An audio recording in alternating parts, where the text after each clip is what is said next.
Bienvenidos a Teología de Javi.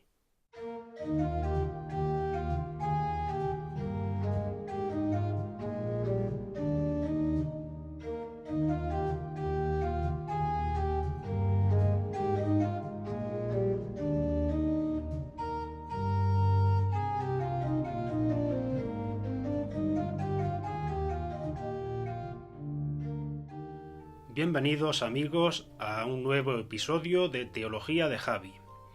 Antes de comenzar os recuerdo que si os gusta mi contenido os suscribáis a mi canal, le deis me gusta a este vídeo, dejéis algunos comentarios y lo compartáis. Hay una cuestión que escucho con frecuencia entre creyentes practicantes y creyentes no practicantes, y es que unos dicen que es posible conocer a Dios solamente en la práctica religiosa, practicando una religión concreta, y otros dicen que es posible conocer a Dios sin estar vinculado a ninguna religión ni practicar una religión. Vamos a intentar responder a estas cuestiones. ¿Qué es la fe? ¿Es posible llegar a conocer a Dios prescindiendo de los contenidos de una religión concreta?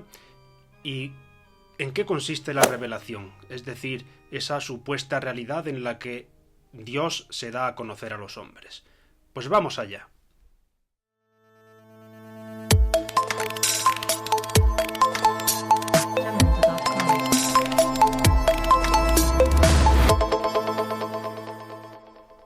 Para decir si alguien tiene fe o no, antes de nada debemos tener claro el concepto de la fe, en qué consiste la fe. Cuando yo he realizado esta pregunta sobre qué es la fe, la mayoría de personas me han respondido que la fe es un sentimiento, la asocian con el sentimiento. Si he dado con una persona que tiene un poquito más de formación, me ha dicho que es una virtud teologal o que es un don que Dios concede a la persona. Otros también responden con esa respuesta típica de que la fe es creer en algo que no podemos ver. Todas estas respuestas tienen algo de cierto, pero entre todas estas no tenemos un concepto todavía completo de lo que es la fe. La fe no puede ser un sentimiento sin más, aunque es cierto que el sentimiento y la fe tienen una vinculación. Podemos afirmar que el sentimiento es una consecuencia de la fe, pero no es la fe en sí misma. Una persona expresa su fe a través de sentimientos y de devociones, pero estos son expresiones, son consecuencias de la fe y no son la fe como tal. La fe para un católico sí que será una virtud teologal. Las virtudes teologales, que son la fe, la esperanza y la caridad, según la doctrina católica, son esos tres elementos que permiten a la persona participar de la vida divina, participar de la vida de Dios. La fe sería la virtud vinculada con la creencia en Dios. Esta definición sobre la fe pues solamente va a servir a los católicos, es una definición teológica, pero que sigue manteniéndose en un plano muy teórico y difícil de acceder si no eres una persona católica, una persona familiarizada con los conceptos y las doctrinas católicas. ¿La fe es creer en lo que no se ve? Pues la verdad es que sí. Además, esta respuesta la podemos asociar muy fácilmente con los aspectos más seculares de la vida cotidiana. Por ejemplo, si yo voy a una tienda, a una carnicería y a comprar un filete de carne para comer, yo me fío de que lo que estoy comprando no es algo que está envenenado o que está en mal estado. La fe en ese sentido la podemos vincular con la confianza que depositamos en algo que se nos ofrece y de lo que no tenemos todos los datos. Sin embargo, nos fiamos de la persona que nos ha ofrecido aquello que hemos comprado.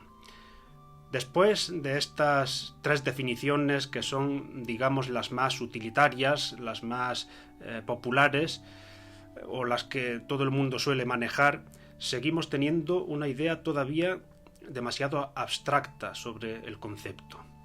Mi pretensión es dar una respuesta que sirva para todo el mundo, para el creyente practicante, para el creyente no practicante, para el que vive su fe sin estar vinculado a ninguna religión, para el no creyente, etc.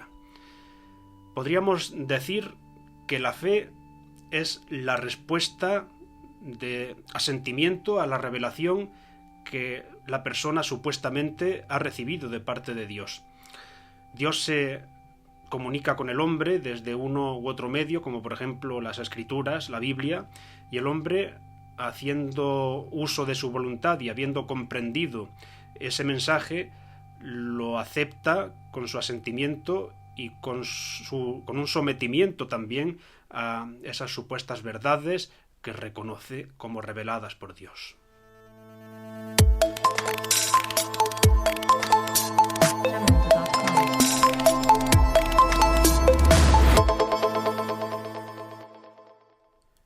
Si alguien no me ha hablado nunca de Dios, si no he recibido jamás una sola palabra de Él, haciendo solamente uso de mi inteligencia, de la razón pura, como diría Kant, ¿puedo llegar a la conclusión de la existencia de Dios? La verdad es que sí, es posible. Veamos esto. A este principio lo conocemos como revelación natural. El hombre, presumiblemente, puede llegar al conocimiento de la existencia de Dios a través de la creación, de la naturaleza, a través del arte también, en definitiva, haciendo uso de su razón. Esto no es algo especulativo. El Concilio Vaticano I, por ejemplo, lo reconoció y lo afirmó así tal cual. Pensemos, por ejemplo, en tiempos pasados, en grupos humanos, en lugares exóticos a los que no llegó la civilización. Cuando contemplan un acontecimiento espectacular en la naturaleza, como puede ser un eclipse solar o la erupción de un volcán, las personas quedaban asombradas, quedaban sorprendidas, y frecuentemente estos acontecimientos naturales podían ser asociados con ciertas características o actitudes de Dios, como por ejemplo la ira divina. También conocemos a muchas personas que han conocido a Dios a través de la belleza expresada en diversas obras de arte.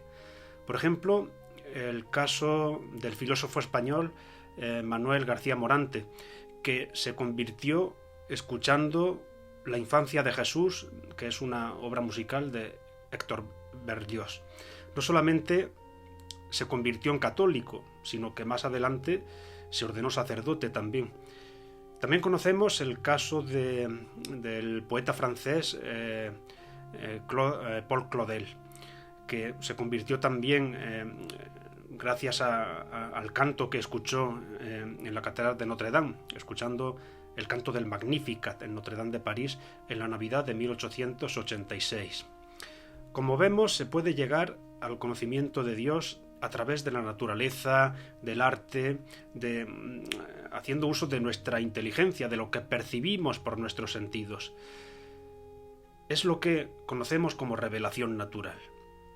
Aunque a este tipo de revelación se le considera una revelación imperfecta, porque no se llega al conocimiento de Dios a través de lo que Dios ha revelado, sino a través de lo que nosotros podemos percibir o podemos llegar a comprender haciendo uso de la pura razón, de nuestra inteligencia solamente, a través de lo que percibimos por nuestros sentidos y nada más. Algunos pensadores cristianos llevaron también a sus escritos, a sus tratados, este conocimiento racional sobre Dios, esta posibilidad de conocer a Dios a través de la razón. Es el caso, por ejemplo, de Anselmo de Canterbury, que en su conocido argumento ontológico expresa que Dios es aquel del que nada más grande que Él puede ser pensado. Por otro lado, tenemos también a Tomás de Aquino y sus conocidas 5 vías, que son 5 caminos de la razón para poder conocer la existencia de Dios.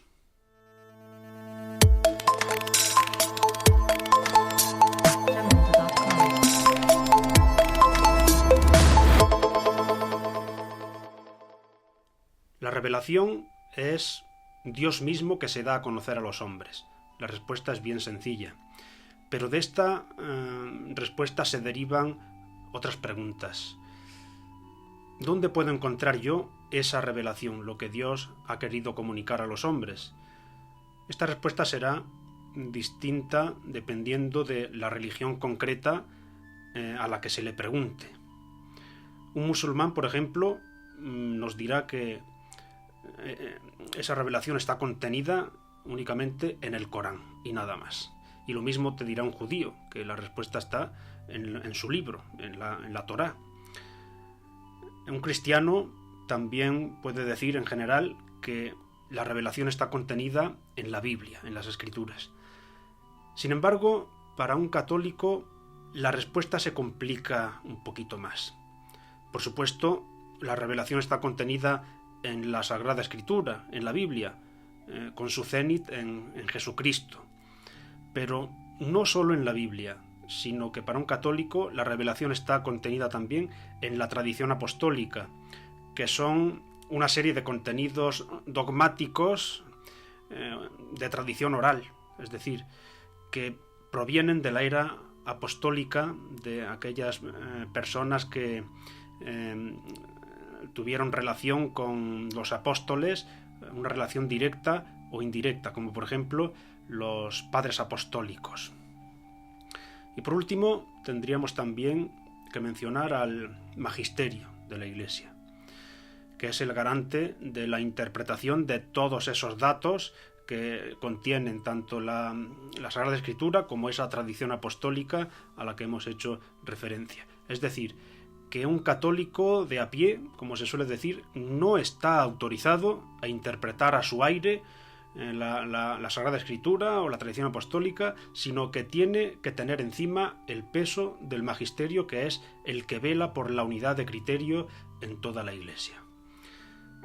Bueno, pues yo creo que hemos hecho un resumen, una síntesis de lo que es la fe, la razón, la revelación natural, y la revelación con mayúsculas también, que es aquello que está contenido en la Escritura, en la tradición, etc. Dejadme en comentarios qué os parece todo esto que hemos hablado y si queréis que ampliemos algún concepto de lo que se ha tratado aquí o aquellos otros aspectos de los que os gustaría hablar. Dejádmelo por comentarios y así me ayudáis a seguir creando más contenido. Un abrazo muy fuerte para todos y hasta la próxima.